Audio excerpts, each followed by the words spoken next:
On today's episode of Empire State of Mind, we have Tommy Mello. We're talking about mindset, marketing, and scaling your business. We believe the purpose of owning a business is funding your perfect life. Welcome to the next generation of growth and opportunity in the inspection industry. This is the Empire State of Mind. Empire State of Mind. Helping build companies with faster growth, higher profits, and more time freedom. Finally, a podcast for the home inspection industry and beyond. This is the Empire State of Mind.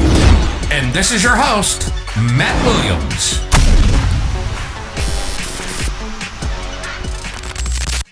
Well, welcome to the show. I am so glad that you tuned in for this episode.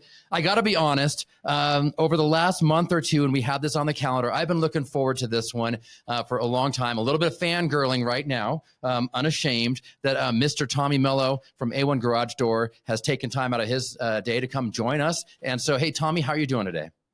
I am having the best day. Happy to be alive, happy to have all my fingers here, and it's just been a great day. So things are going great. That's good. I mean, when you're installing garage doors, I imagine you're lucky to have all your fingers, right? Yeah, I have. When was the last time you actually installed a garage door yourself? It's been several years. It's been a long That's time awesome. since I even set foot in a customer's house, other than friends. That's awesome. Kind of miss it, actually. I kind of miss it too. I get that. Like, you get out, you get working up higher up in the organization, and then you're not on the front line as much. That front line is a really important piece, and having your finger on the pulse of your business. That transition has got to be challenging. I think a lot of, especially in home services industries, whether it's home inspection or electrician or garage doors, a lot of guys have a hard time getting out of the field and letting go of that kind of stuff. Obviously, you've done a really excellent job of that. What were some of the steps you took, or how was that transition for you? I think the first thing that people don't think about is no one's going to perform at your level. You're the owner. And everybody says, man, I'll just do it myself because I've got a bunch of idiots working for me. And they tend to just want to take ownership of everything and be the smartest guy in the room. And the whole time they are the technician, they're not building standard operating procedures. They're not building manuals and checklists. They never heard of an executive assistant. They don't have a good calendar, time management skills. And they literally hire people that they could barely afford because they weren't financed enough they never heard of a savings account. So they're trying to make payroll. And so they got to go back into the field. And it's a tough place to be in, where you got to work in the business all day to make ends meet. And you can never work on the business, the old Michael Gerber E-myth. Right. Yeah. So you out in the field all day, what are you going to do? Like at night, now you're working on the business, trying to write manuals, but you're exhausted because, you've been working in the field, and then your wife and kids and everybody else, like they don't get to see you. And man, that's a miserable way to live. So something I've always enjoyed you talking about is like a mindset shifts that have to happen in different like levels of growth. And that's a mindset shift going from I'm in the field to I'm not going to be in the field anymore. Yeah, I had a guy just walk he said, I'm an HVAC guy. I'm right by your facility. Can I come by? He came into my shop. He goes, first thing he said, I said, what are you going to do this year in revenue in HVAC? He said, 500,000. I said, I have technicians and garage doors that do 2 million. I said, tell me what your average price is. And it was extremely low. And I said, you're never going to be able to grow by being the price leader. How do you deliver more value than the price and raise your price book? Come on, that's good. I said, listen, you're doing all these things. I said, you got to focus on your Google My Business and reviews and get that ranking. You got to get LSA ads. You got to understand how PPC works. You got to understand capacity planning, getting the right CRM, building the org chart. But when you're starting out, you need to hustle. And the hustler in me has died. It died years ago. I don't have to hustle. In fact, I don't try to negotiate. I pay people more than they're worth. Everybody in my company's performance pay. I'm on performance pay. The company doesn't make money. So I think it was only fair to make everybody have skin in the game. And I'll tell you this, when you're small, it's the David and Goliath. David has a lot of advantages. You can stop for each customer. I need a review on Google with my picture in it. I'd love a review on Yelp and Nextdoor. I love a video testimonial. I'd love for you to share it. I want to get to meet your HOA president. Do you mind if I leave a yard sign? Can you give me both your neighbors' names? When you're a bigger company, it's hard to have time to do that. When you're smaller, you've got the time to be able to do that thing. It's the greatest advantage. You could pivot movement because you're a speedboat versus a massive ship. And I don't think enough people, they go, I can't get leads. Everybody's blaming everything on leads right now. The leads are slowing down. Well, you can't. You could call your marketing agency and beg for more leads, but it's happening within your four walls. When you admit that you're the problem, what's the first step when you're on drugs, alcoholic, or porn? What's the first step? Admitting you're the problem, admitting you've got an issue. Everybody goes like this. I'm not the issue. My leads have cut down. No shit, Sherlock. We're not in COVID anymore. Of course the leads are down. Interest rates are up. Nobody's selling their houses. You're not getting as many leads. You had it made. If you didn't make money in the last 3 to 4 years in business, you don't deserve to be in business. And I'm going to be this very harsh on this podcast. You do not deserve to make a lot of money. And I take profit over revenue. I'm at 23% bottom line. We're going to do over 200 million this year. I will be at 30% bottom line next year. And I'm not embarrassed about it. There's a lot of haters out there. I'll tell you this. A lot of people hate me. They never even met me. They hate me because they hate me. And I don't really care. Exactly. Yeah. Haters are always the people who are, you don't find someone who's ahead of you that hates you. They're always people that are back behind you somewhere. All the haters are back there somewhere. And they're mostly because they're jealous. They literally say you charge too much. And I say you charge too little. Here's a conversation I had. Matt, here's the deal. 40 garage door companies in my office. I said, here's what they charge in HVAC. Here's what they charge in flooring. Here's what they charge in plumbing. HVAC unit costs about $1,500. They're charging $8,000. That's a 6X. Who here is charging? And I said $9,000. They all look around. They go, how do you sleep at night? And I said, who here has brand new vehicles, the best CRM? They have the staff to support you when you're out of town for a month. You have full-time trainers, full-time recruiters. You got a 401k. You got PTO. I pay for their Aflac. I pay for their tools, $4,000 worth of tools. I pay for all their gas. I pay for their insurance. They got medical and dental and vision. Who here is covering all that? And none of them raise their hand. I go, wait a minute. So you tell me you screw your employees over to take care of your clients? So you literally shit on your employees so you could give your customers a good deal. Shame on you. How do you sleep at night? Right? That's so true. Yeah. My business, we are not the cheapest in town. We are an upper price thing, but guess what? All my guys make really, really good money. They drive brand new vehicles. We have all the insurance. We have all that stuff. That's the way to approach it. Not everybody's my customer. Not everybody's your customer. People that are your customers are your customers. And you know what I mean? Like, yeah, right. I love that. Why crap on your employees to take it, for your customer's sake? That's kind of crazy. I love that. That's really here's good, another thing. Everybody says raise your prices. Don't raise your price unless you can get there same day and give exceptional service. Unless you care more about that customer than the customer cares about themselves. We care. We're going to help grandma get the Christmas tree down. We're going to offer coffee on the way. We send her profile. We do background checks, drug tests. We come with a smile. We're there to give you options, because if you're not giving options, you're giving ultimatums. We're going to earn your business. We're going to strive to make you a raving fan. That's why we can charge a premium, but our value far exceeds our cost. Yes, absolutely, man. By far. Yeah, I love that approach, man. That is incredible. I love it. So what do you do for marketing? You're talking about people are like, they're like, oh, I need the leads. Like what are you doing for marketing right now? Or what are some marketing things you do in the home services industry? Well, number one, there's 4 algorithms on Google. There's LSA, Google My Business, organic, and PPC. You want to master all of those. Mm-hmm. So many people, they just dabble into radio. They dabble into billboards. Here's how you start. You start with a really great brand and a really good name and a good jingle. And your billboards look like your yard signs, look like your stickers, look like everything's got to have unison. I use Dan Antonelli from KickCharge. He's the best in the country.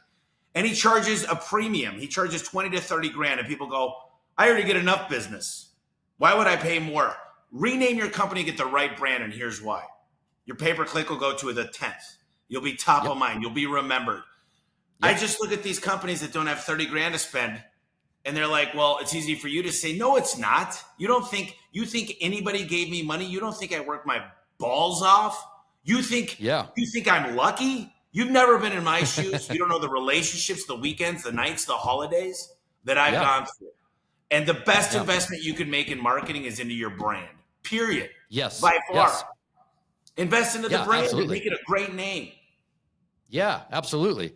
That's exactly what you got to do. I love that, man. And so you do all that, you get the 4 things on Google going, but you master those, right? You get those down. When did you start doing billboards, or did you just, like to me, I wonder if like billboards seem so far down the road versus what you could do on digital. Well, digital gets expensive, but here's the deal. There's certain KPIs, and I'm going to go through 4 KPIs that'll change your life. I could fix a hospital, a dental office. I could fix a grocery store with these 4 KPIs. Okay. I need to know what your average ticket is. I need to know what your conversion rate is. I need to know what your booking rate is and your cost per acquisition. And when those KPIs align correctly, that's when you start branding, because all of a sudden your click-through rate goes higher. People search your name. That you're going to have the highest quality score for your own name. When you could build a brand that people think about when their shit breaks or when they need you, you're winning. But you need to have those KPIs dialed in. I go to companies every day and I coach a lot of businesses. And guess what? They don't have a CRM. They say my booking rate's probably 80%. I go, probably 80%. Mine's 87.2. I said, it's not a probably. So the first thing you got to do is master your KPIs and make sure they're accurate. And very, very little companies have this. And then I say, what's broken? I've got a company right now I'm working with in the single digits conversion rate. Single digits, pathetic, but they're making a lot of money, and we're fixing that. Do you understand what will happen when we get these KPIs dialed in? They will be printing money. Yes. It's a whole different industry outside of home service, but here's the thing. When you master these is where you're going to start pouring money, and then you could invest in TV, radio, billboards. Yeah. And before that, like so many people spray and pray. They're like, I hope this works. I know for sure I've got 7,000 call tracking numbers. I know exactly. It's called attribution. If you don't know where your leads are coming in and you're just spraying and praying, you've got lucky a long time. And I used to get lucky. Listen, I hope anybody listening to this doesn't think I'm like this jerk and I'm being negative. I'm just here to tell you guys, business isn't easy. I'm going to be deadly honest on this interview. Yeah, no, I love this, man. I love your directness. I think it's awesome. People need that. I need that. And you're not cutting to the chase. You're not bouncing around. You're right at it. And I love that. So hit those 4 KPIs, get those things down. I love that, man. And so that's what like helps you scale your business then is those types of knowing where your stuff's coming in, where to put your money, where not to put your money. Right? Yeah. And, a lot of people say, I said my biggest mistake for a decade was not having a great CFO. And they go, I got a good bookkeeper. I can't afford one. You know what? When you learn your known financial position, you learn all the tax benefits out there. You learn how to take accurate, renegotiate your contracts, get co-op dollars. You can afford a fractional CFO that's making $500,000 a year, but you're only paying them $50 because you're only using them a few hours, but they're putting the systems in place to run a large company that you can scale. They're telling you when they hit the gas, when they hit the brakes, what's working, what's not. When you understand accelerated depreciation, people always say, I don't buy new trucks. I get way better deals on used trucks. I'm like, do you know how taxes work? Have you ever heard of accelerated? Yeah. You can write off 80% of your truck this year. 80%. Right. Your job is to maximize your liabilities and taxes. And people say, I love the losers out there, and they're losers today, but they could change. They say, I already get enough business. Really? How much are you making? Don't lie to yourself anymore. The only person you're lying to is yourself. If you're not making millions of dollars, you need to work on your business. This year, we'll do 50 million bottom line. That's awesome. $50 million. That's profit. And you know what? I love it. I don't feel bad. You shouldn't. Why would you? You just worked your butt off for how long? 18 years? Come on. You earned it. But there's these people out there that think, listen, I'm the dumbest guy in the room. I still go visit businesses, and I learn a lot from smaller companies. I don't pretend to know it all. I was out there in the driveway on a phone with somebody with 2,000 billboards, learning about how they purchase. It's a personal injury attorney. I'm out learning every day. I'm not here to criticize and say anything, but what I'll tell you is I'm always learning. And the people that literally say this crap, like, oh yeah, but look at this, look at this. I would love to do 360 reviews at all your companies, not you in particular, but just see what do people think about you, because you sit on this high horse and you tell everybody. The worst thing you could do is go on Facebook and get in the groups with whether it's inspectors, realtors, That's where the haters Yeah. live. They go there to criticize, and these guys are Yep. still stuck in a truck. They're still Dude, talking I don't shit, have- not making money, barely making a Yeah. living. But the guys who are winning don't have time to sit around on Facebook and dick around in those groups. They're too No, busy. we're out there Right. winning. Exactly. I've been in there a few times. I'm like, every time I'm turned off. Yeah, no, I don't have time for that. You don't have time for that. Like, no, we're out there winning, kicking butt, and taking names. It's easy to point a finger, and guess what? Unless you're willing to come in this room and talk to me, if I've got something bad to say, I'll tell it to your face.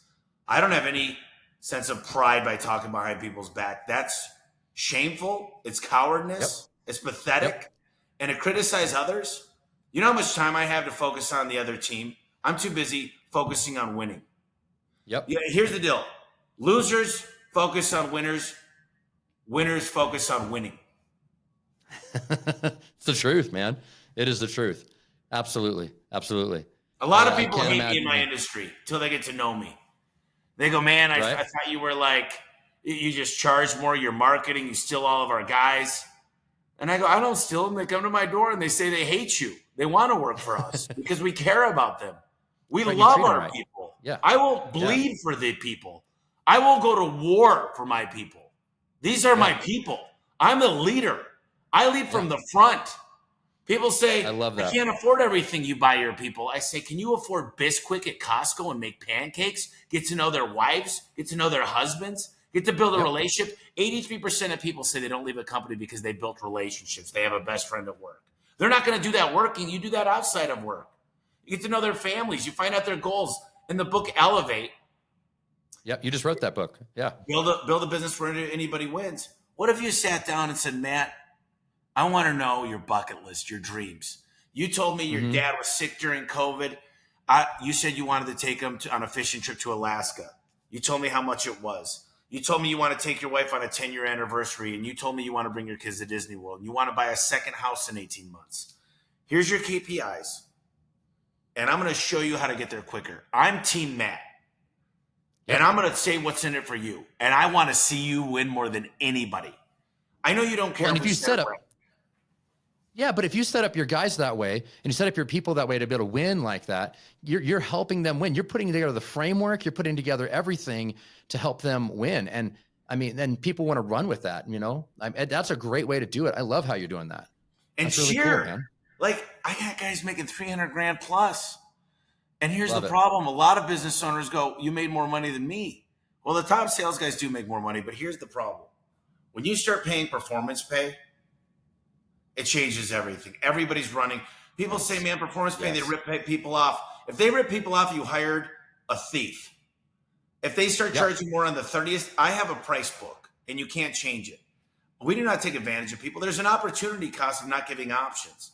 You know, I learned a lot from Al Levy. If you haven't read The 7-Power Contractor, you have to. It's a game changer. When he came into my office 6 years ago and taught me about manuals and standard operating procedures and checklists, Al Levy's a 7-Power Contractor. I paid him $350,000. He sells like a package now for like under 10 that'll change your life. And success leaves clues. Listen, I've made every mistake. I've hired the wrong consultants. I know the people that have helped me: Dan Antonelli with KickCharge, Al Levy. I mean, when I couldn't hire anybody, I went to Jody Underhill at Rapid Hire, and I had 40 people a month coming in. Because here's what he figured out: don't go to the unemployment line for people. No. You go to Indeed, you go to Glassdoor, you go to Monster, Career Builder, and all these other, Craigslist. Those people are unemployed. Why not go to social media? The average person spends 2.5 hours on Facebook, Instagram, TikTok, YouTube, right? So why not go there and find somebody that already has a job that's looking for a better career? And by the way, if you guys get a chance, look up A1 Garage Door Service on Indeed and Glassdoor, because our people leave great reviews. We got 395 stars. That's incredible, man. That's incredible. I have yet to post a job posting on Indeed. Just everybody comes to me. It's awesome. I love it. I know I'm much smaller scale than you, but I love what you're talking about, man. That is so good. That is Matt, so good. I love it. When you want to learn about a company, where do you go? If you wanted to hire a handyman or an HVAC guy? Well, yeah, if I'm considering hiring a contractor, I'm looking at reviews online, like Google, Yelp. I ask my friends, I ask my neighbors. Yeah, probably a Glassdoor, maybe. Indeed and Glassdoor. You don't think people, even if they were a referral, at least do a little bit of research with the rest of their life and their career? You don't think they at least look it up? They do. They all do. So why not ask your happiest employees to go ahead and take the time to do this and throw a big pizza party, take them bowling and say, do me a favor while we're here. And if they're going to leave you a 4 or a 3-star, at least understand that's an opportunity to be better. Yeah, absolutely. Yeah, absolutely. Yeah, I love it, man. I love it. Recruiting people too. Like, so you're really good at that on the recruiting side. I know you are. We've talked about that before. So what are some of the things you do on trying to recruit talent and finding talent? So it's interesting. I just was in Flagstaff with about 25 managers. And I said, listen, I don't profile anybody, but if I don't have any kids, but if I had a 2-year-old daughter and a 4-year-old daughter and my wife was at home alone, I'd want to have a person that respects themselves, that looks people in the eye, that I could trust. And appearance doesn't matter. I don't care if you're white, black, Cuban, or Asian, male, female, old or young, but you got to be able to respect yourself and present yourself well and be trusted in the home. The number one thing I look for is, do they make eye contact? Do you tell a great story? Do you smile? Are you competitive? Do you want more for your life? Because listen, I'd rather pay a guy $200,000 than 50 that makes 1.5 million of revenue versus 300,000. And that's the deal. A players hate hanging around B players, man. You'd be surprised on how much we do not accept. A bad apple will ruin all the apples. And if you don't, and usually they're top producers, and the owner's too afraid because he's like, how am I going to make payroll? The minute they fire that person, the whole company changes when you're small. And they, all of a sudden, everybody performs better. And they go, and I've had owners do this every week, and they call me, they go, why didn't I do that years ago? Oh, wow. That's awesome, man. Yeah. So you're saying like you get that bad apple out and everybody else rises up, they get better. Always. It's almost like no one's ever called me with the regret of getting rid of. Here's the test. Ready? Yeah. When this rings, when you open it up and look at it, if you don't smile and get excited, if you're like, oh, great. What now? This is going to be a bitch fest. This is always something. That is an issue that you created. When you look in the mirror and say, I'm the problem, I did this, instead of blaming Biden and Ukraine and the economy and the inflation, when you learn to say, I can't control those things. I'm only in control of what I've done, what's in these 4 walls. I hired an asshole. I need to live with it. Yeah, you know, I do a lot of podcasting, and this is what we talk about a lot on Home Service Expert is you create your own reality. If you don't think you're the issue, you know, I wasn't working out. I got the 27% body fat, and I worked with about 5 people, and my cousin is a PhD in nutrition. And she goes, Tommy, you're more successful than anybody in our family. You're the biggest reader. You make the most money. You definitely donate your time to the right causes. She said, why don't you respect yourself? And I said, what? She said, look at you. You drink a lot. You don't work out. You could be the most amazing in shape, feel great, clear mind. She goes, why don't you? And I mean, that hit me hard. That hit me really hard. And then I was with Andy Elliott, and then I was with my cousins, and then I was with Travis, one of my buddies, Travis, that lives in Idaho. He's got like a 6-pack and yoked, and he was just telling me how he does it. And I got motivated, and I said, okay, I'm going to cut alcohol out. I'm going to start getting supplements. I'm on 4 peptides. I said, I'm going to work out 5 days a week. I'm going to do cardio every day. And man, I can't tell you the clarity. I can't tell you the way I feel. And here's the problem, Matt. Yeah. No one's going to respect you if you look in the mirror every day and say, I'm going to wake up at 5. I'm going to quit smoking. I'm going to slow down the drinking. I'm going to be a better father. I'm going to spend more time with my wife. I'm going to learn to respect my wife more. When you lie to yourself, when you lie to yourself every day and you expect people to be serious with you and really believe in you, you can't even trust yourself. You know, in the Bible, it says, if you ignore your conscience, it goes away. And the fact is that if you look in the mirror and you're not happy, then do something about it. Yeah, come on. Be more. What is holding you back except for yourself? You don't have the time? Well, you're on Netflix every night. I see you scrolling through Facebook. What do you mean? You don't have the time? You never prioritize the time. Everybody has 24 hours, man. We all have the same time. There's That's a the lot one of thing. time. Yeah, you and I have the same time. Like, And right? Elon Musk has the same amount of time as us. Some Yep, of us are absolutely. we're more efficient with our time. Right. Yeah. That's fascinating because everybody has same 24 hours. What are you doing with yours? Yeah, what are you doing with your 24 hours? You know, there's a lot of gurus out there that say they outwork people. They say I work nights, weekends. I wake up at 4, I work till 1, and then I work 1 to 8, and then I'm up 8 to midnight working on different things. And I laugh at those people. I don't do that. They're, even it's so funny to watch the people that say they'll outwork you. I've got 800 employees, right? If they just work 70% as hard as I did, it's 56,000% of what I could do. Now, like I said, I'm really small compared to where I'll be, and I'm not bragging about 800 because I'm in the fetal stages. But a lot of people don't know how to trust. They don't know how to delegate.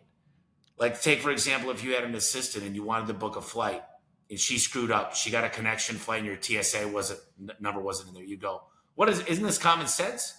And then I'd simply say, where's the standard operating procedure that you told her you wanted a direct flight, where the TSA number is, how you wanted it done? Yeah. Why not just record yourself booking a flight and talking out loud? Saying, when I fly to Atlanta, here's what I prefer. I like to fly at this time. I like to make sure there's no connections. If not, I'll switch to this different different airline, flight. right? Like these airlines better than those, right? Yeah. So I watch all these people and they go, well, it's just easier for me to do it. Because you don't know how to delegate. And listen, I'm the same way. Everything I'm saying, by the way, I've made the mistakes. I got to tell you, if you want to look at the epitome of failure, you're looking at him right now. You're looking at the guy that's failed over and over. If it could go wrong, it did go wrong. People stealing from me, police showing up, trucks that are totaled and flipped, literally not making payroll. If it could happen, it did happen to me. So listen, take all this with a grain of salt. I'm not above you. I'm just telling you guys, I've experienced this firsthand, and I'm talking to you because I've lived it. I love it, man. I love it. Yeah, I want to learn from your mistakes, not mine. Yeah, I do. I want to learn from other people's mistakes. That's awesome, man. I know you've lived it. You've been in the trenches. You went from the very front to the very front line, one guy out installing garage doors, all the way up to this massive juggernaut of a business that you're saying is infant stage, about to get even bigger. And I love that. But it is pretty big. Like, it's a pretty big company. Now, are you the biggest garage door company in the country right now? There's a couple of franchises, but we will pass them up next year. That's awesome. We're the biggest we've ever been, but the smallest we'll ever be. Yeah, dude, I love that. Yes, that's awesome. That's a lot of fun. All right, so you wrote this book. It's brand new, called Elevate. Came out this year, and it says you're building a business where everyone wins. That's what I think the subtext of the title is. And what is the premise of that book? Well, it really starts with figuring out the why of each employee. The premise of the book is this. I like to win. I love it when my coworkers win. I love it when my clients win. I love it when our vendors win, and I love it when our partnerships win. In business, usually there's this mindset that if I win, you lose. First thing I do when I sit down with a client, when I sit down with a vendor, is I want to understand where you're coming from, what your goals are. Tell me about you, and actively listen. How to Win Friends and Influence People, Dale Carnegie. You literally listen and ask questions and write things down. And you give them the best option. When I'm working with a vendor, I don't try to beat them up on price. I try to say, listen, you said you're struggling in these two markets. You said you've got a really bad product mix in this other market. I want to help you. I want to make sure you guys are very healthy because I want you to be around and be my vendor for a long time. I want you to recruit and develop the best technology, recruit the best leadership, because the better you are, the better I'll be. Yeah. So let's work together. I'm not always trying to crunch you on price. I'm trying to make sure we've got a win-win. For the client, I'm not always trying to sell a massive ticket and extract money. I'm trying to make sure I'm solving their problems so that they'll tell their friends, their neighbors, their family, leave us reviews and use us again in the future and become a raving fan. With an employee, it's learning about what they want, what their needs are, and making sure when I'm trying to motivate them, I remind them why they're here and how to win the game. Very few people could do that, but when you figure out their true reason for being there, and it's not just to make money, you got to peel back the onion, you'll find out that there's a lot more to it. They want to become a better dad and a better husband or a better mother. They want to become a better son and a better daughter. They want more for their lives, but we got to extract that and find out what motivates them and use that and actually celebrate the wins. So many people have meetings and they just criticize and say, we need to do better. Never criticize in public. You need to focus on the big wins. You need to celebrate. You need to have open financials and tell everybody where you're at. So many people are afraid of that. I had 26 employees here yesterday. This house is 16,000 square feet. And I'm not bragging. People say you can't have people at a house like that. I go, they bought it for me. And guess what? I hope they have a house just like this. I'm not timid about where they know the work I put in. They know I'm here. They could call me Saturday, Sunday. They could call me Thanksgiving. I show up. I lead from up front. Yep. And my people, I'll bleed for them. They'll bleed for me. We make shit work. I love that. In the book, you actually talk about the 5 different like pillars, and I'll butcher them. So can you explain that to our audience? The 5 pillars that you talked about in there? Yeah. Well, one of them's a bad word. It's that's okay. We've had enough of those today. We're good. We can have more. Culture. People don't like to talk about culture. Oh, I hate that word. I'm just kidding. Actually, that's a really important word. It's not a bad word. That's a good word. You know, culture will make itself if you don't make it. So culture is a big thing. And it used to be a 4-letter word for me until I realized celebrate the wins, listen to people, let them know where they're at, have a lot of one-on-ones. You know, when you recruit somebody, you got to recruit them. Then you've got to orient them. Orientation is so important. I lead every orientation. Then you got to train, then you got to retain. And training is an ever-going process. Yeah. You guys should, if you don't love Mondays, then you need to create a better culture. Yeah. And that starts with leadership, and leadership is another pillar. Marketing is my favorite thing in the world. I was put on this earth to be a marketer. And then there's recruiting and systems. And the better you recruit and the more system oriented you become, the better it all becomes. Like the KPIs that I drive, I don't have to make any decisions. The data tells me where to go. I don't have to have a good feeling about something. Right. I know all these things, and they're all kind of spelled out in the book. And I've got several. Performance pay is based off of a price book, and price book has a lot to do with your scorecards, and all that's explained in this book. I just had a guy call me. He's doing 120 million. And he said, I gave Elevate to every person I know, and we're studying at our shop. Can we come do a shop tour? And I give 2 shop tours a month. There's no cost. I pay it forward. I never criticize people. I talk a lot on podcasts, but when you come see me, we're going to talk about the good stuff. I'm going to try to give solutions. On my podcast, I don't try to be this negative Nancy.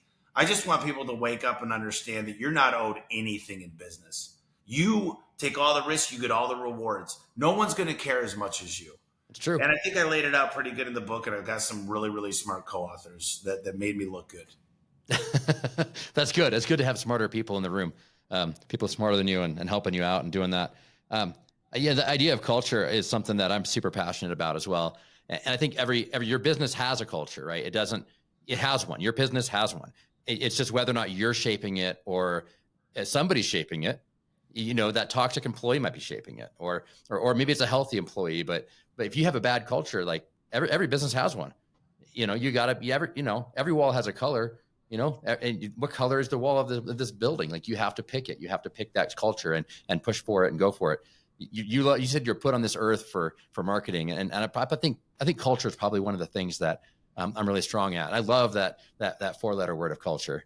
It's a good word, man. It's a good one. Ooh, I think culture will beat strategy every day. If you have the right culture, you will have a good team, like pushing hard and all fighting for you. Now, if you have culture and strategy, I think you're going to really crush it. But I don't know. That's my opinion. Well, I always say I'll take EQ over IQ. Yeah. EQ means how do you make people feel? How do you communicate? And EQ is super important. You know, in the book, I talk a lot about an equity incentive program and performance pay. And that I made $25 million in December. We did a deal with a company. I still own half the company, but I figured at the time I did it that we could 10x a lot quicker because they got unlimited funds to grow. So we bought 8 businesses this year. We're going to buy 20 next year. We got 3 more to buy this year. Nice. And when you could learn there's 3 ways to pay people. You pay them with some type of performance or salary or hourly. You pay them with profit sharing, or you pay them with equity. I believe in all 3 of those. And when you do it correctly and you get everybody running in the same direction, it's amazing what can happen. And the biggest 2 questions I get are, how do I set up my scorecards performance pay, and how do I incentivize the people with equity? And, I hate to do this, but I'm going to, is I've got an event coming up in November. It's freedomevent.com. Okay. And I've got like amazing people going to be there. It's in Orlando. And so many people are like, how do I build a business that I could sell one day for lots and lots of money, tens, if not hundreds of millions?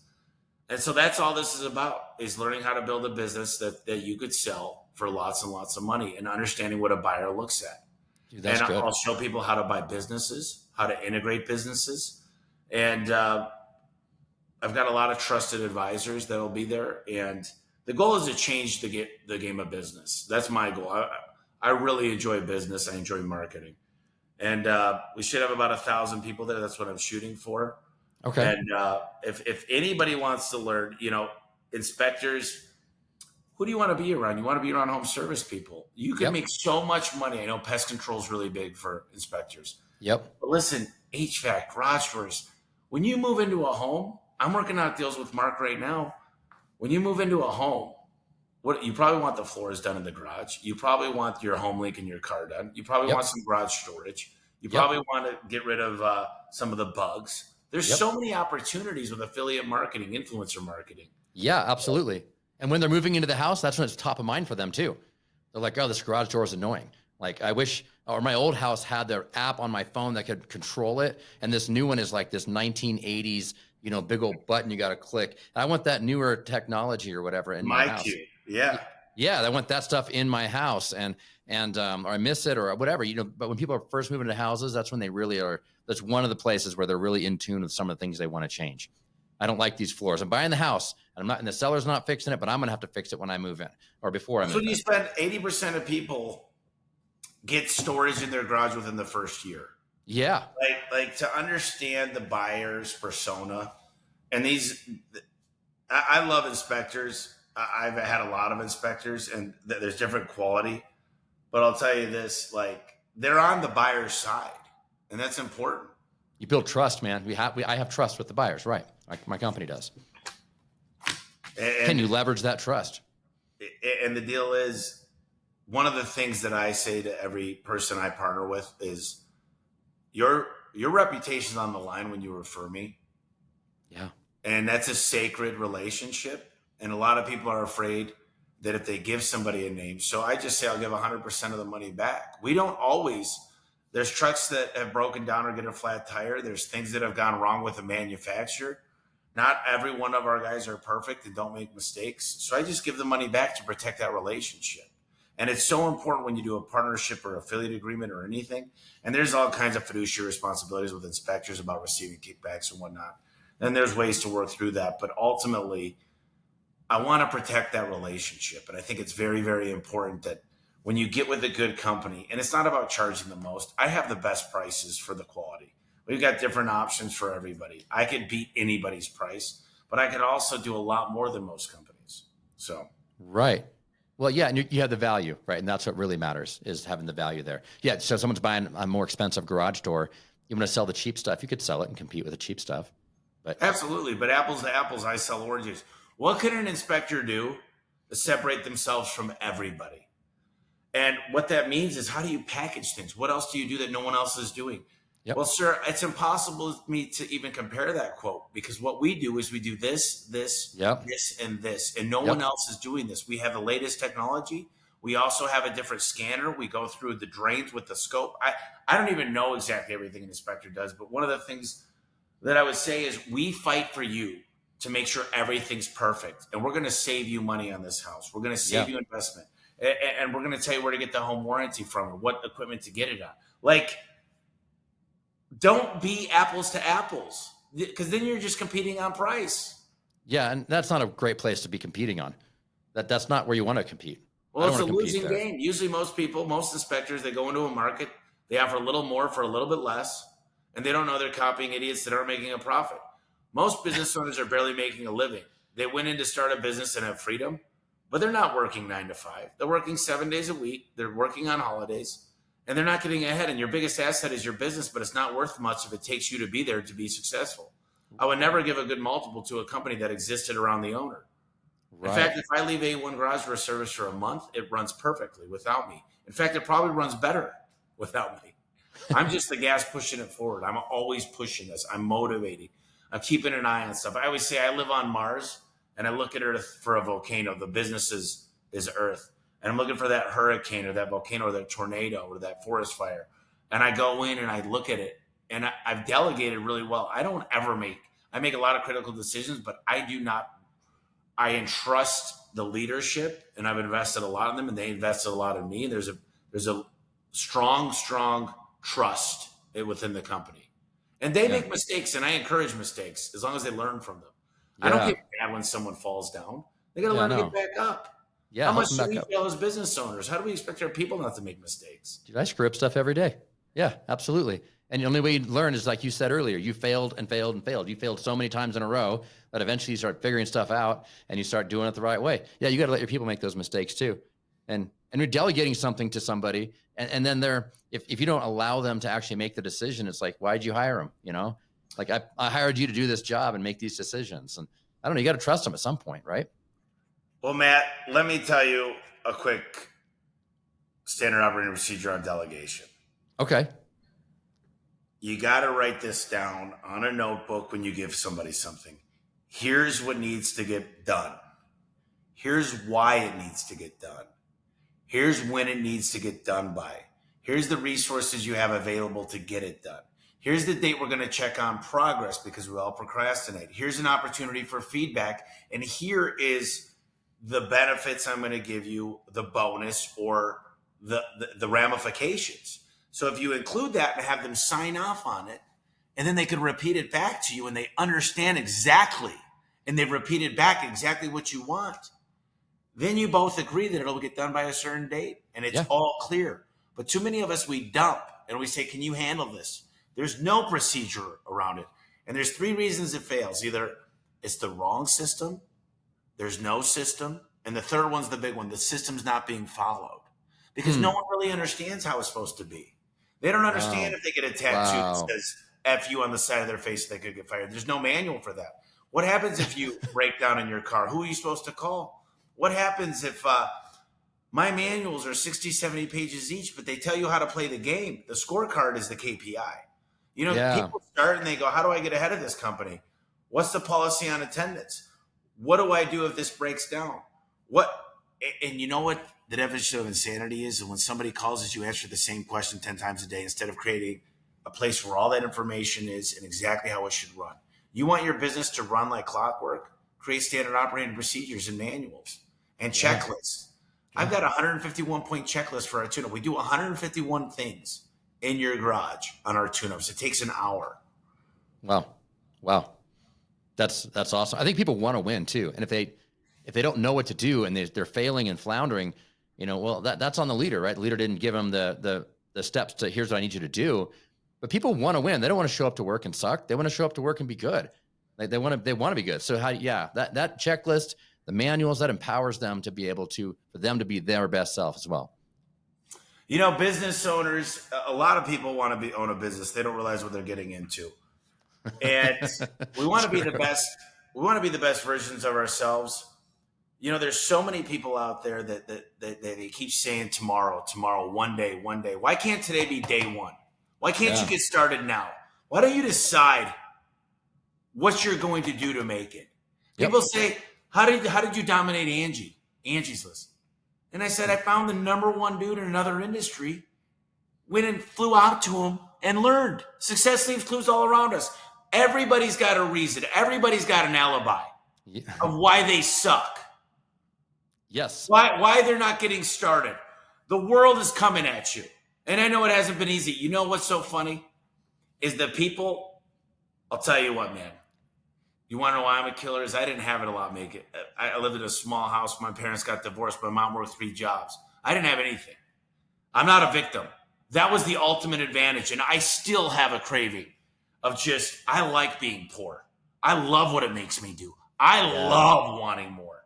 Yeah. And I love bringing people with me. It's not about material things. It's not about money. Money's a tool. In the Bible, it does not say money is the root of all evil. It says the love of money is the root of all evil. That's right. I'm here to tell you guys, if you don't want to profit, then get the hell out of business and start a 5013C, a nonprofit. If you don't Right. want profit and you're going to complain about the guys that are making profit, you know what? You don't deserve to be in business. You're so busy and envious of other people that you can't even focus on yourself and look in the mirror. When are you going to say I have a problem that I need work? Because I'm a work in progress, man. Yeah. Matt, I got so much to work on, but guess what? At least I can look in the mirror and say, this guy's waking up. He's trying. He's making his bet. He's going after it. Mm-hmm. Very little people could do that. Yeah. I love it, man. I love it. Tommy, it's been great having you on the show. I love your new book. It's fantastic.